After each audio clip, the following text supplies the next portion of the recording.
and welcome to Dustin's Kaleidoscope. I am Dustin, and today I have the pleasure of being here with Chelsea Burrus, and she is the founder of Party Girl Yoga and a fitness and yoga brand manager. Thank you so much for being here today. I'm very excited to be here. Thank you for having me. Of course.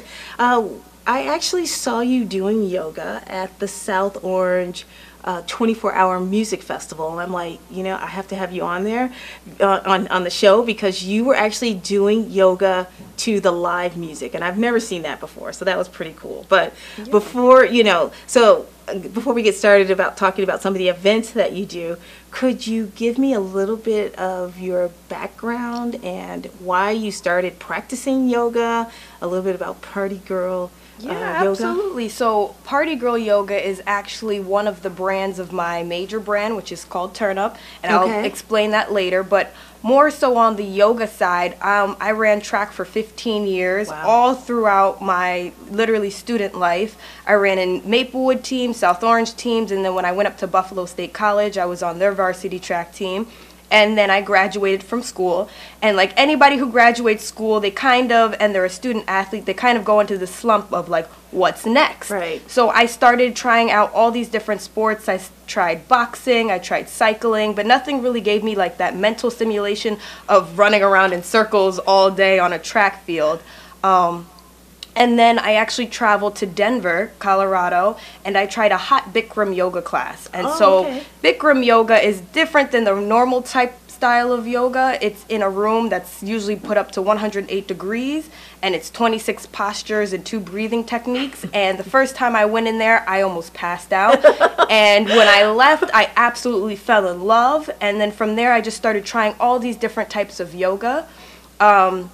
And then so what I also realize is that most people, they get into one style of yoga and then they keep going, and I'm like, no, let's try all of them. And so I created Party Girl Yoga just as a kind of community base where people can come together and we go to different yoga studios and try every single different types of yoga. What a great idea. What a great idea. So you started with Bikram, and then what other types of yoga have you done? Bikram yoga, the main normal style of yoga is called Vinyasa Flow, which is when they match up the movement of the breath to the different postures. There's Hatha, there's Restorative, which is a little more relaxing.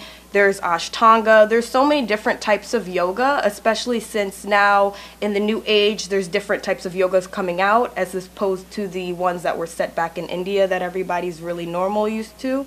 So yeah. And so you started off learning the more traditional forms, like Bikram and Ashtanga and Mysore, that kind of thing.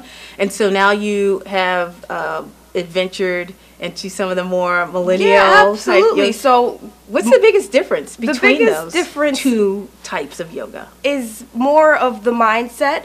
Yoga is all about yourself and your practice. A lot of the older yoga is set in the way of they have their mantras. It's all about peace and tranquility, and some of the sounds that they use are the same. But now with more of the millennial yoga, you're doing it to some of the music that's more updated, like we were talking about trap yoga and smooth R&B yoga, where we're incorporating our own music and still getting the relaxing practice of, and like the breathing and the postures and the flow, just using the traditional yoga kind of ways. Do you still use the same breathing technique? Yep, so most of the new millennial classes are using the style of Vinyasa Flow, which is a traditional yoga class, and then we just kind of add different elements and aspects to it. So with the trap yoga, we're doing the regular Vinyasa Flow to some more of the updated Cardi B or Beyonce or music that's coming out. Okay, so it's basically just the music that is changing. You're still going through the same positions and the same flows. Yep. Okay. So with Vinyasa, even in the traditional form, no 2 classes are ever the same. It's completely up to the teacher and how you view your practice. It's just most of the postures are the same.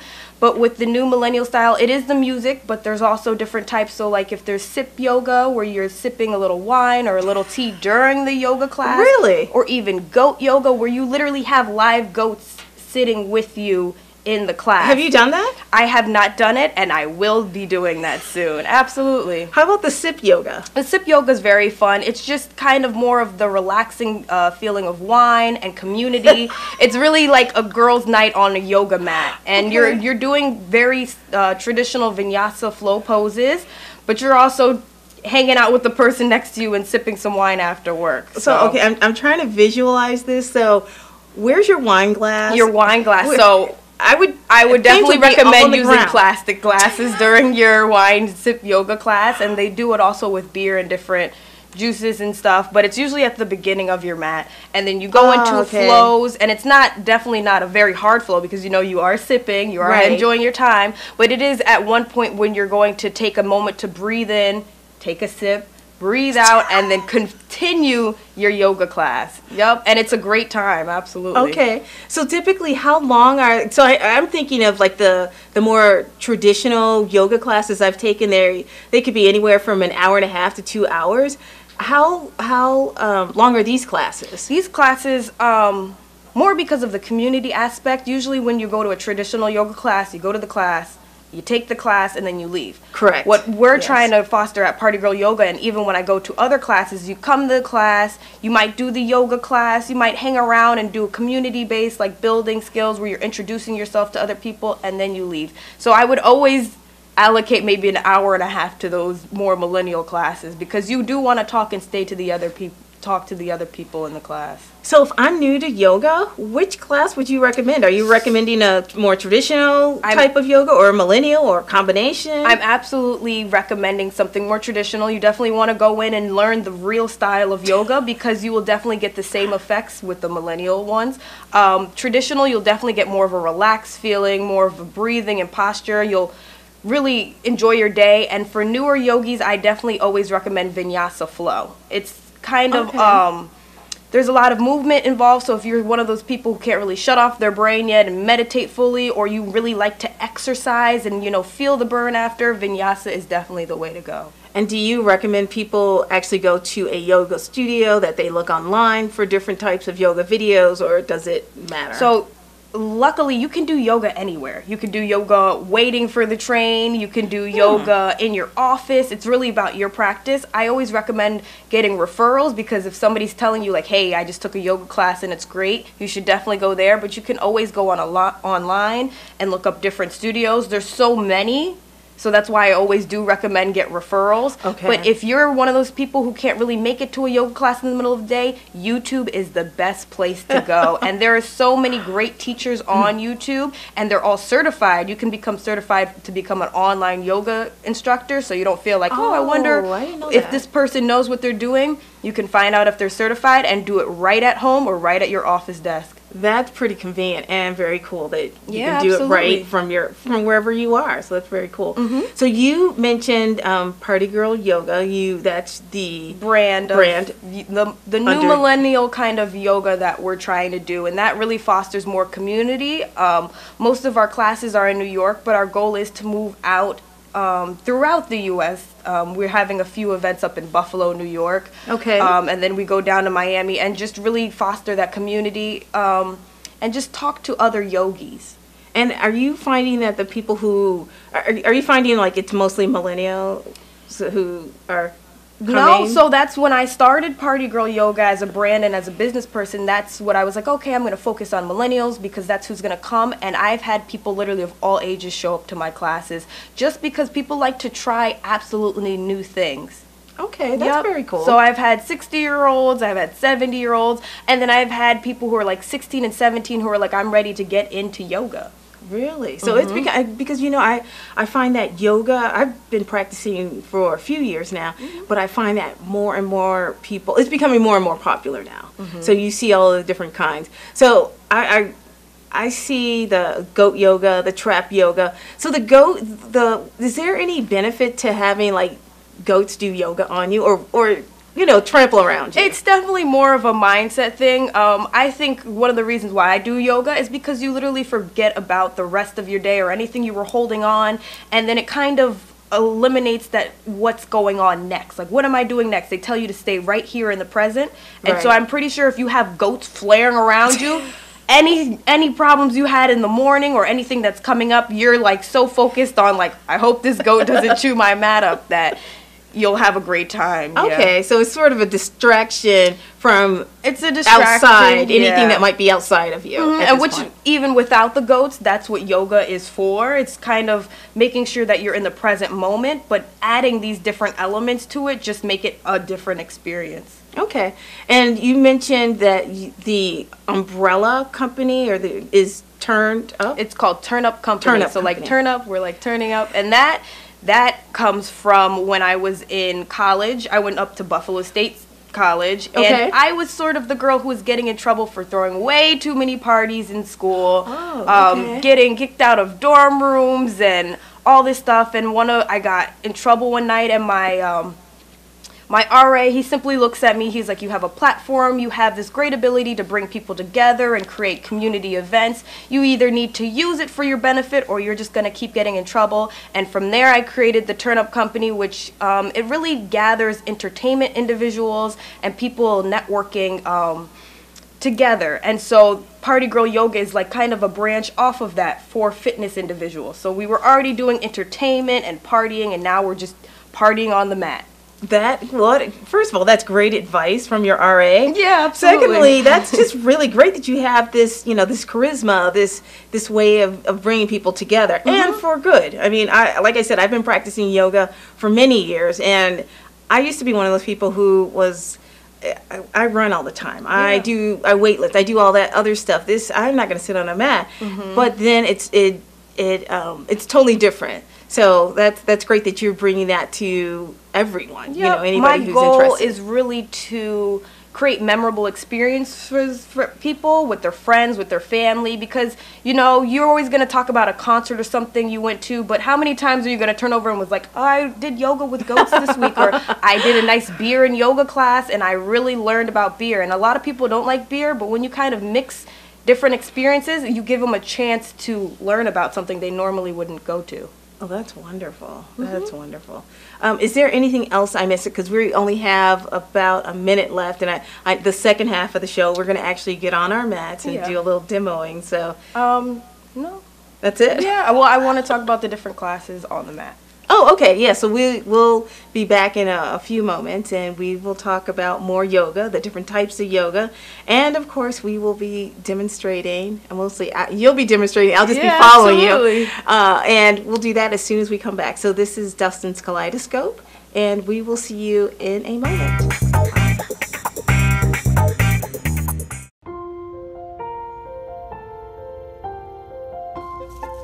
It's an onion.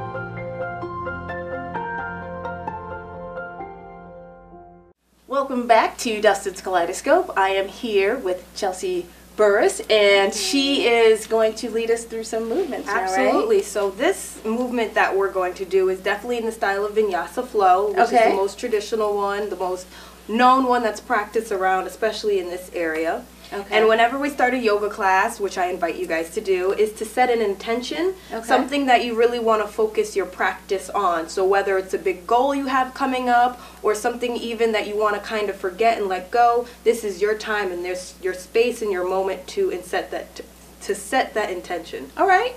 I can do that. And so what I'm going to have you do is come to a comfortable seat. What we're going to do is take a deep breath in, and then you're going to take a deep breath out. And then you're also going to readjust your seat. So now that you have a little breath in you, you want to kind of move the flesh away from your sits bones, just so that you're stable within your seat. And then you're going to close your eyes, and then you're going to take a few seconds to really think about your intention. And you're going to take a deep breath in, and you're going to exhale. And then on the next breath, you're going to inhale everything that happened today with a big gulp of breath. So breathe in. And then you're going to leave it all out. You're going to breathe out and just forget about it all. And while you're breathing out, you can breathe out. Absolutely, breathe out. And while you're breathing out, you can relax your shoulders, and you can relax your jaw, and then you can relax your tongue, and then you can take a deep breath in, and you can take a deep breath out. So now that you kind of have your intention set, you kind of have your mind focused, we're actually going to come up onto our knees and start a little bit of a flow. Vinyasa flow is matching the breath with the movement. So whichever movement that you're in, you want to take a breath in, and then on the next movement, you want to take a breath out. Now, is there any kind of way, is there a specific kind of way that we should breathe? So breath is definitely personal and it's to you. You should definitely try and fill your lungs with as much air as possible, but to also where it's comfortable. A lot of yoga classes, they'll tell you when to breathe in and breathe out, but if you're not done breathing in, you keep breathing in and then you just exhale it when you're ready. Okay. Right? So we're going to come up to our knees. All right. And you definitely usually want to practice yoga with a mat. Just because knees pressure, you always want to make sure that you're okay and that everything's comfortable. And then we're going to recenter ourselves with another deep breath in and a deep breath out. And remember to relax your jaw, your tongue with the breath in. And everything that's happening in the past or that's going to happen, you're going to exhale it now. Okay, let's move into our flow. So the first thing we're going to do is come to a tabletop. Okay. This is a very known common pose, and you will find yourself here many times. You want to make sure that your knees are hip width apart. You can leave your feet kind of out, and then you want to make sure that your wrists are comfortable and directly under your shoulders. And then the first move that we're going to do is a downward dog. This is a very common pose. So you're going to take your hips and they're going to go towards the sky. You're going to tuck your feet in, and then you're just simply going to go all the way back. Okay. Yep. And so this is also good because you can pedal out the feet. This is where you're going to get a lot of stretch in the hamstrings. And then it's also allowing the blood to flow the other way because you've been standing up straight. So this is a great time to just kind of let it all hang out. All right. And from here, we're going to come into a plank pose. This is definitely where you're going to get a lot of strength. And you're going to remember to breathe in and breathe out. And then we're going to come down. You're going to bring yourself down to your mat. And you're going to untuck your toes. And then you're going to push forward and up. This is called baby cobra, and you want to make sure that your elbows are in. Okay. So would a beginner be able to do this, all these poses? Absolutely. And your teacher should be able to walk you right through them. And you should feel a stretch in every breath in every moment that you do. So let's get out of cobra pose. You're going to push up a little bit, and then you're going to come back down, and then you're going to push back to downward facing dog.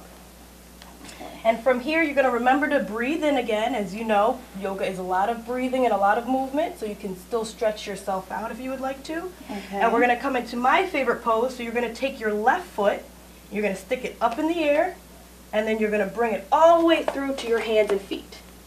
And then you're going to make sure that you're comfortable. So even a beginner should be able to get into this pose, and they do modify the pose. So say you can't get up, you'd come down on your knee, or you'd even put your hands down. It's really to what you want to do in your practice. Okay. And then you're going to swing your left or your right arm back, and you're going to come into warrior one.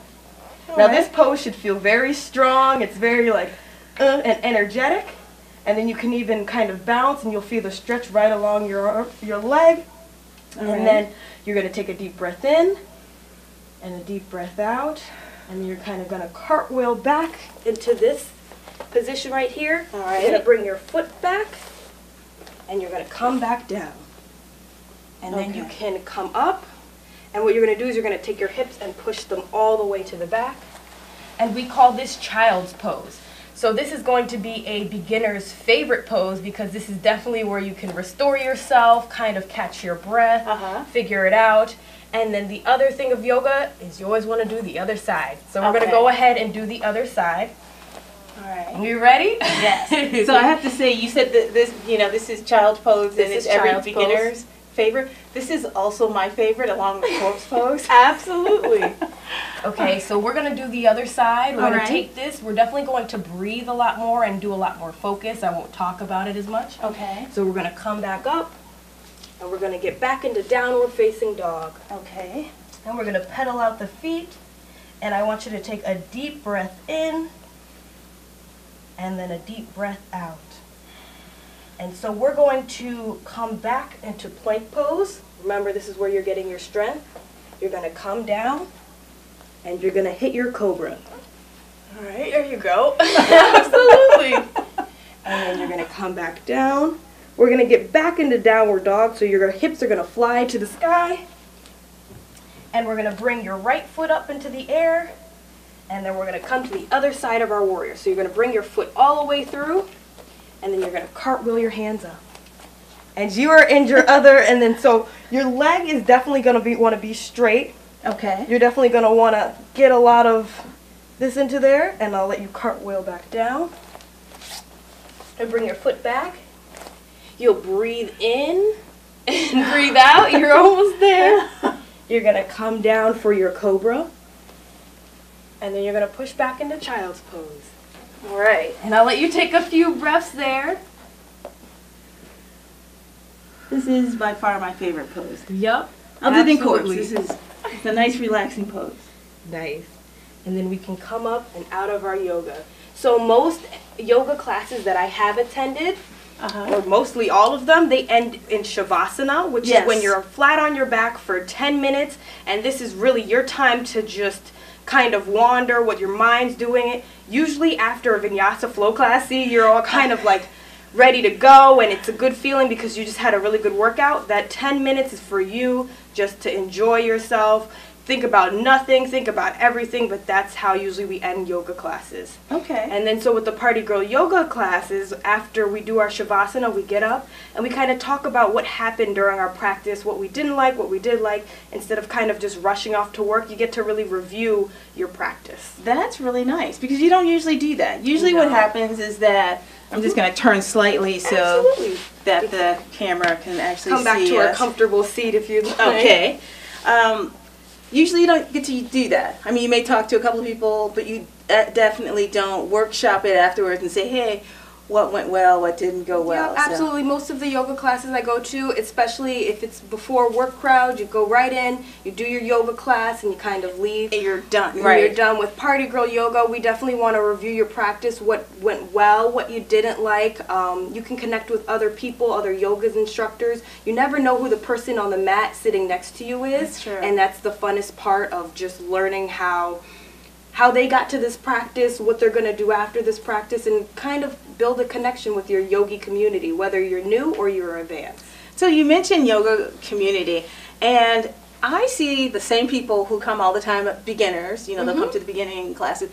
Do you find that with Party Girl Yoga that you have a solid base of people who come all the time, or do you just keep getting like new people who are interested or people who happen to be in the area and like, hey, this sounds like a cool thing? So what do you find? When I originally started Party Girl Yoga, I definitely wanted a tight-knit group of females who would travel to different yoga studios. Okay. As time went on, I had females and males show up, and I have a lot of tourists because I do a lot of New York City events. Oh, okay. So people literally flying in from Japan or Tokyo or Australia, coming in, and they're just like, I kind of want to meet new friends. Okay. I even have sometimes a language barrier, but they'll meet somebody else there who can speak their language, and so it's kind of a lot of everybody who just comes and pops up. They're pop-ups, so they come and happen every once in a while. You really have to, we don't really have a set schedule. You're not coming Monday, Tuesday, Wednesday. You're coming on a Saturday, and this is the best Saturday that you'll ever have, but it's also very random, so you have to keep out for the tickets and stuff. And so, to your question, I literally have everybody come of all ages and all ethnicities kind of just show up. Okay, and I take it of all abilities as well? Absolutely. So I do mostly have a lot of beginners, people who are interested in yoga or just want to know what's going on. But I do have a lot of advanced people come to specific classes for advanced yogis. And I've seen you online on social media, so I know that you do a lot of outside yoga, which I think is really nice because it's very rare that you, especially here, because we don't have the great weather year-round, so it's great when you can to get outside. Do you find that your yoga practice is different inside versus outside, and if so, how? Okay, so So with the outdoor, I'm actually a winter baby. So being outdoors when it's hot and it's nice out, love that. Okay. The difference between indoor and outdoor yoga, it's a little more intimate setting, but it kind of encloses your practice a little bit. You kind of, when you're outside, you can feel the nature, what's going on. There's always stuff going around you, so you're even like kind of more focused because there's so much going around and you're in your own center place. Okay. Either indoor or outdoor class, I always recommend a yoga mat. I know you don't need a yoga mat to practice yoga, but it really does kind of like solidify, even just for health reasons, but it kind of solidifies, this is my space, this is what we're doing in the moment. And outdoor, that's really important because there's so much stuff going on. You just kind of want to even mentally like, this is my space, this is what we're doing right now, and that's what's going to happen. Now, do you find it harder to practice outside because of distractions, especially if you're in a busy area, or or are you able to like mentally just tune all of that out? I absolutely find complete focus, especially more outside. Really? I don't know, it's just something about fresh air and allowing yourself to really connect with nature that kind of brings your focus in a little bit more. Okay. When I am doing Bikram yoga, I am in a heated chamber indoors, so I absolutely love that as well. Okay. All right. Can you show us another? So we've done the vinyasa. Yeah. We only have a minute left, but can you show us one other pose from some other practice? Oh, sure. Absolutely. So a pose that I'm really working very hard on in Bikram yoga, so it's 26 poses and 2 breathing techniques. And this one's called Eagle, and it's very hard, so we're going to try it together. All right. Stand up. All right. And I'm going to try and kind of talk us through it. So we're doing a yoga pose, so you want to breathe in and breathe out. And then we're going to take our right leg and we're going to put it in the sky. So this, you also need balance. All right. Are you ready for this? I'm ready. You're going to take this foot and you're going to kind of wrap it around your leg. This pose, yeah. Oh, see, look, I'm familiar with this one. And then you're going to kind of stick your foot behind your leg, and then you're going to sit. Okay. You got this. And you definitely want to focus on one thing in the room. And then you're going to take your arms and then you're going to sweep them in front of each other and hold them together. Okay, I'm going to try this. Yeah, absolutely. Okay. Oh, wait, I got to bend down. Yep. I'm gonna make up all these excuses. Yeah. I can't. I usually do this all the time. Yep. And then this is eagle pose. So it definitely looks better on a professional yoga instructor, but that's what I'm practicing on now. So maybe if I ever come back on the show or whatever, I'll be right in eagle pose, the first pose I'll go into. That would be awesome. Absolutely. Thank you so much for being here. I really Absolutely. appreciate you coming on and showing us a few poses, and we will see you next time. This is Dustin. Dustin's Kaleidoscope. See you next time. Bye.